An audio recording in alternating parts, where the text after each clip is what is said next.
So today I'm going to show you how to make the perfect Jello, so this way you don't have any of the hard layers or anything at top or any like gritty bits at the bottom.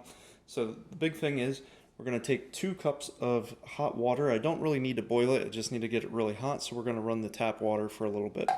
So to make perfect Jello, at least for me, take 2 cups of hot water out of the tap. You can boil water, this is just easier for me. About 2 cups in there. Turn the hot water off. I'm going to pour that into a container that you can mix in.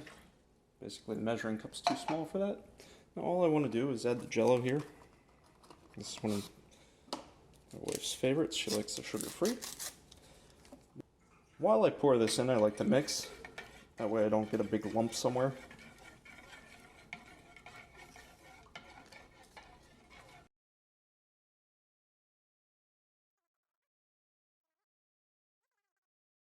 The nice thing about having this mix in a separate container, if you notice, there's kind of lumps and chunks that get stuck to the side of this. By mixing it in something before you pour it out, you leave behind any of the lumps and chunks. So that gets rid of that problem. The next thing is we're going to pour this out.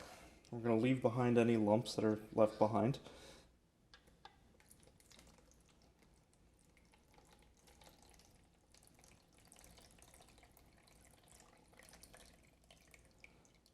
Okay.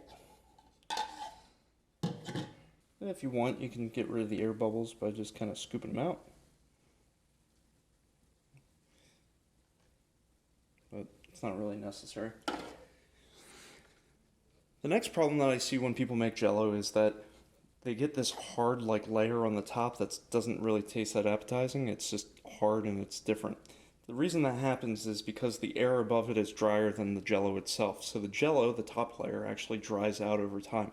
So in order to prevent that, what you want to do is just cover it with something that isn't going to let moisture through it. So for this, I just use Tupperware or like Gladware. You can also use plastic wrap or cellophane. I also do like just taping basically what kind of Jello it is, because in our family, some people like sugar-free, some people don't. And this way they can just look at the top and it tells them what it is. So the next thing I'm going to do is just put this into the fridge for maybe about 4 hours, and by that time it should probably be ready. So I'll check back when we're done and I'll show you the results. So it takes about 4+ hours. I let this go overnight. You'll see a little bit of condensation. It's just water. Basically, just cut that. The thing you'll notice with this is there's no chunks in here and there's no film, so everything is the same consistency.